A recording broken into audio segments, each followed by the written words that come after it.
Саламатсыңарбы, урматтуу окуучу достор. Бүгүнкү сабагыбызда морфология жөнүндө сүйлөшөбүз. Морфологиядан биз эмнени окуп үйрөнөбүз? Албетте, уңгу мүчө сөз түркүмдөрүн. Келгиле, канчалык деңгээлде морфологиялык талдоолорду туура талдай алабыз? Өз билимибизди бышыктоо үчүн төмөндөгү видеого көңүл бурабыз. Грамматика грек тилинен алынган. Окуу жана жазуу өнөрү дегенди түшүндүрөт.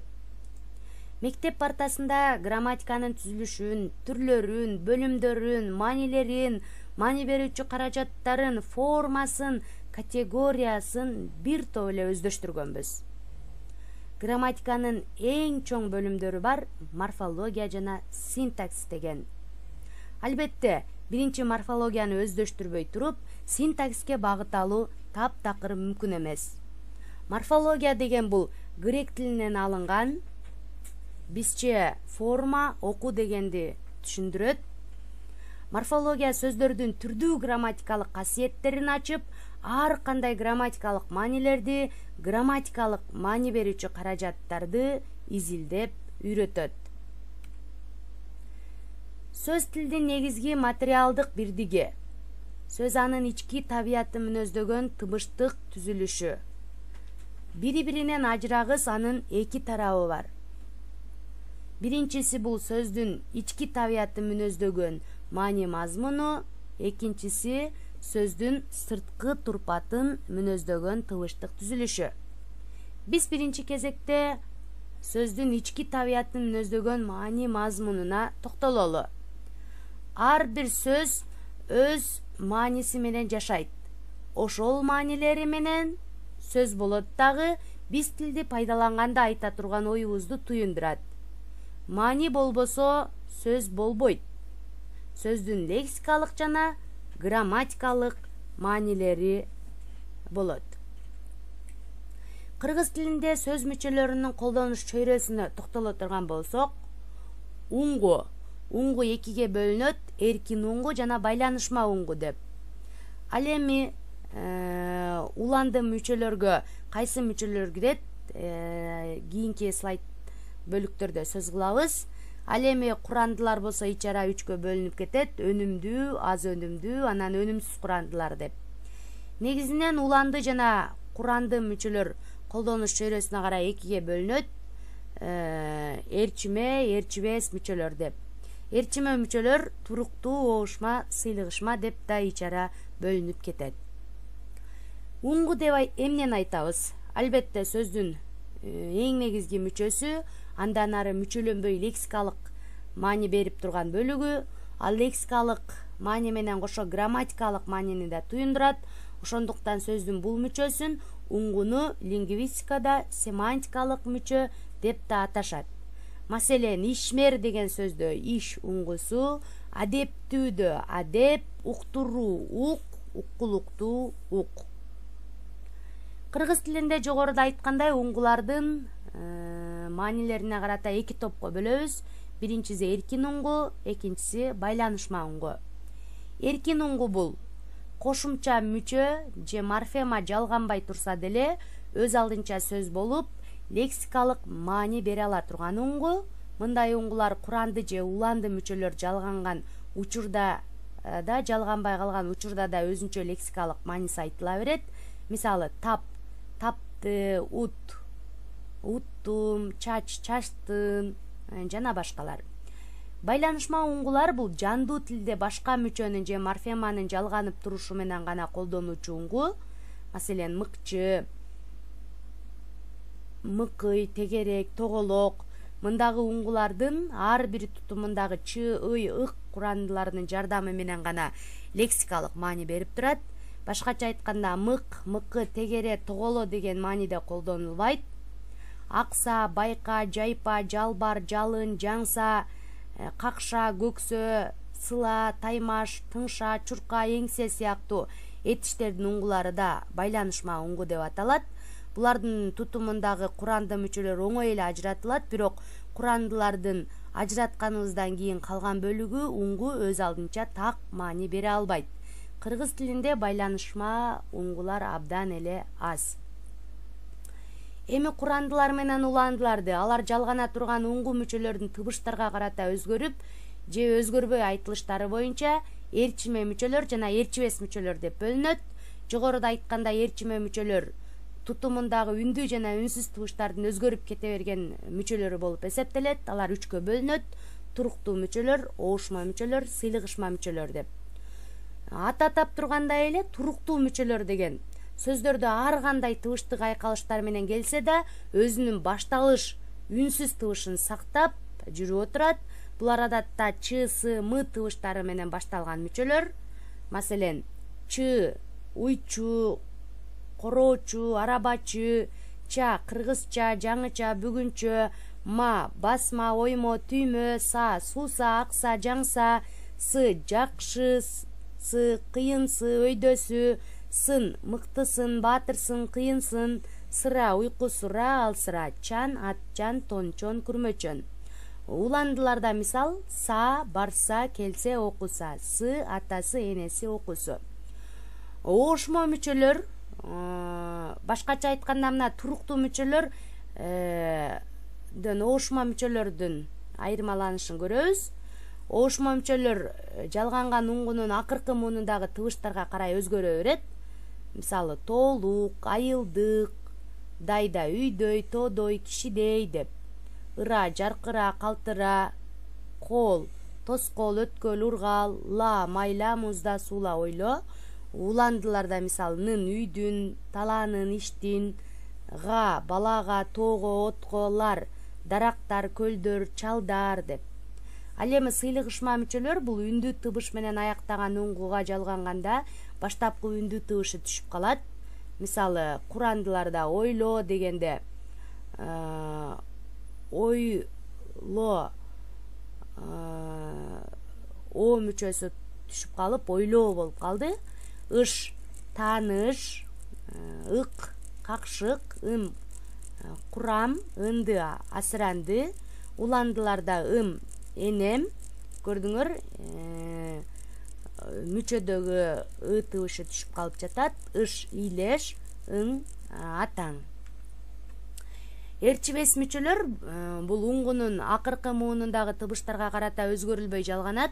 Ээрчибес мүчөлөрдүн үнсүз тыбыштарды да, үндүү тыбыштарды да өзгөрбөй өз турпатын сактап келет. Алар дээрлик бардыгы кабыл алынган мүчөлөр. Булар саналуу гана: кор, кеч, кер, стан, изим. Мисалы: малкор, кыялкеч, кызматкер, кыргызстан, социализм.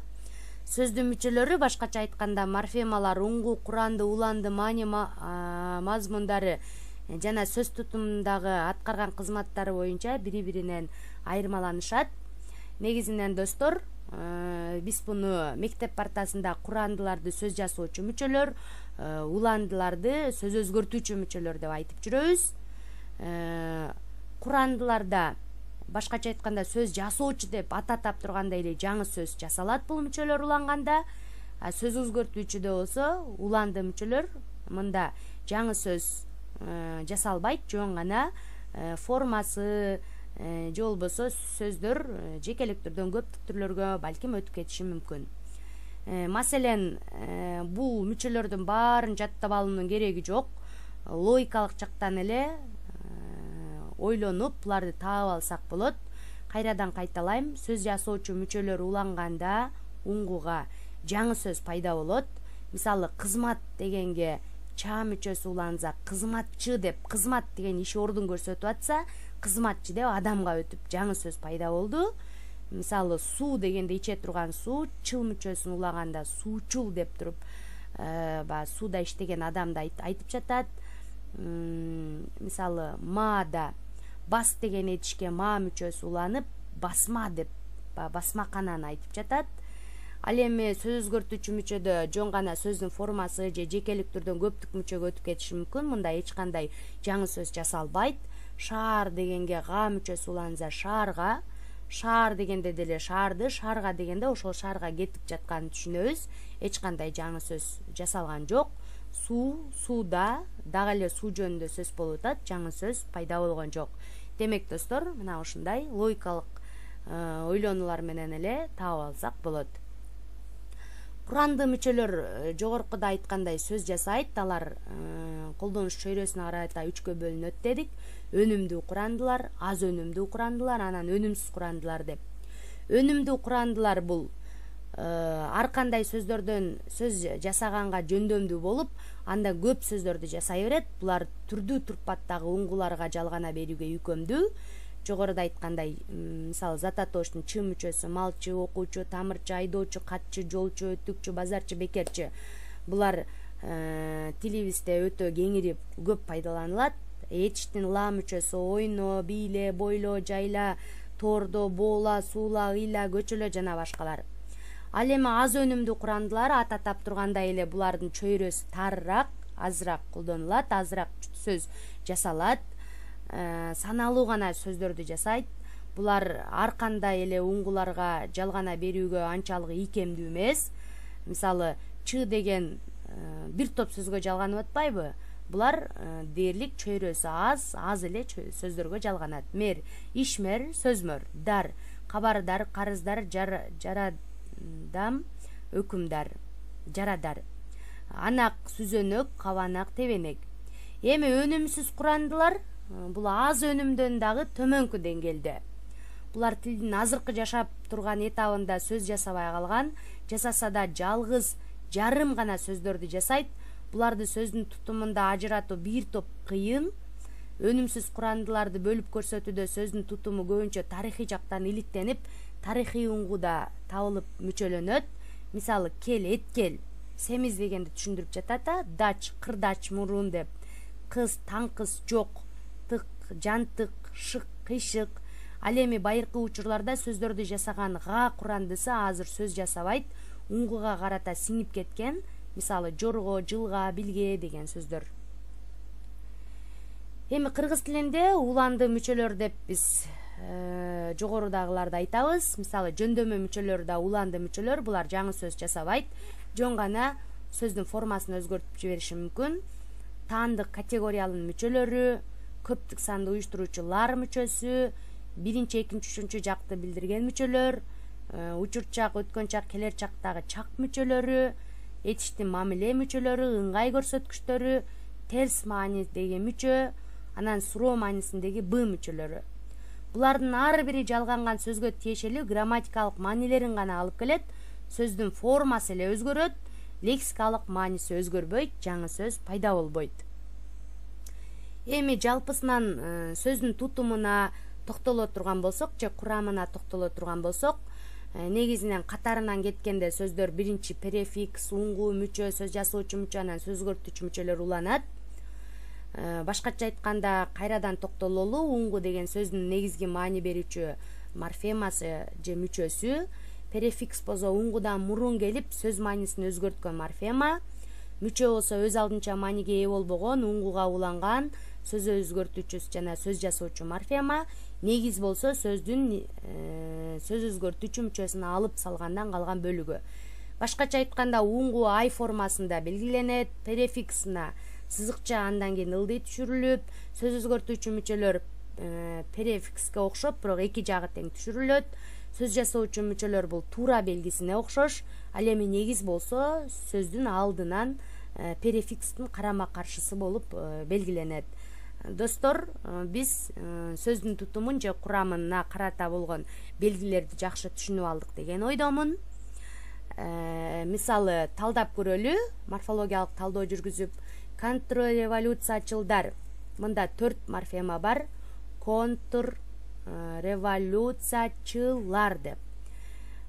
Контр деген бул префикс, уңгунун алдында туруп жатат. Революция деген бул маани берген мүчөсү. Чыл сөз жасоочу мүчө, лар сөз өзгөртүүчү мүчө. Сулуу 2 морфема бар. Сулуу, суу уңгусу, луу сөз жасоочу мүчө. Барбайт 4 морфема бар. Мисалы, бар, ба, ыйты. Бар уңгусу, ба сөз өзгөртүүчү мүчө, ый сөз өзгөртүүчү мүчө, ты дагы сөз өзгөртүүчү мүчө.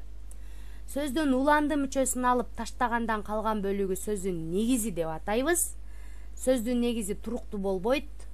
Анын негиз экендигин конкреттүү сүйлөмдө же текстте гана белгилүү болот. кыргыз тилиндеги сөздүн негизги уланды мүчөлөрү гана кабыл албастан куранды мүчөлөр да кабыл алып өзгөртүп башка негиз болууга да жөндөмдүү келет. Мисалы таалайга кенен элимдин тарыхын кенен жазбасам, таалайга деген сөздүн негизи таалай, луу деген сөз өзгөртүүчү мүчөнү алып таштайбыз. Таалайлууга теңелбе деген мисалда таалайлуу деген сөз негиз болот. Койчу койлорду короого айдады. Бул жерде койчу, кой, короо, айда деген негиз боло алат. Кыргыз тилиндеги сөздүн негизги түзүлүшү боюнча тубаса негиз жана туунду негиз деп бөлүнөт. Тубаса негиз ичара мүчөлөргө ажырабайт.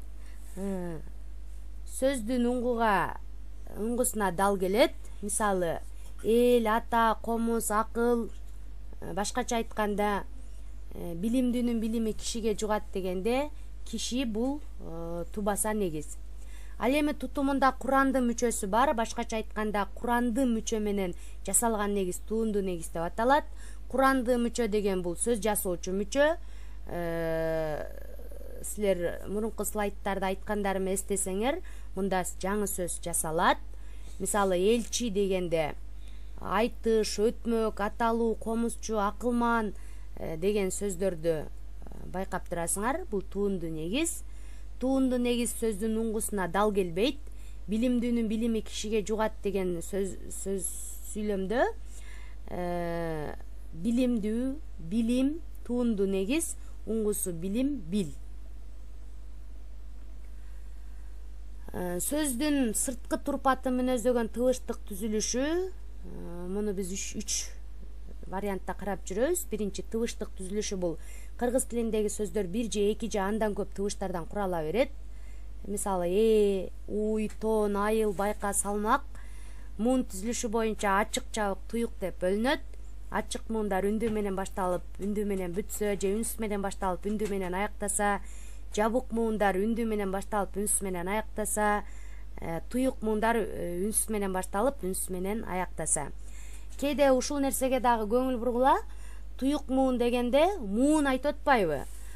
Демек, мектеп деген толук туюк муун боло алат. Анткени мектеп деп муунга бөлгөндө дагы бул туюк муун боло алды. Үндүү менен башталып, үнсүз менен бүтүп жатат. Ал эми морфемалык түзүлүш деген. Морфема сөздүн андан ары тутумдарга, мүчөлөргө бөлүнбөй кандайдыр бир маани берип турган эң кичинекей морфологиялык бирдиги. Көрккө деген сөздө 2 морфема бар. Башкача айтканда сөз мүчөлөрү морфема деп аташат. Ала тоо көрккө келбейт, эл болбосо дегенде көрккө 2 морфема бар. Келбейт дегенде 4 морфема бар. Эл дегенде 1 морфема, болбосо дегенде 3 морфема бар. Башкача айтканда морфеманы сөз өзгөртүүчү, сөз жасоочу мүчөлөргө карата бөлөбүз.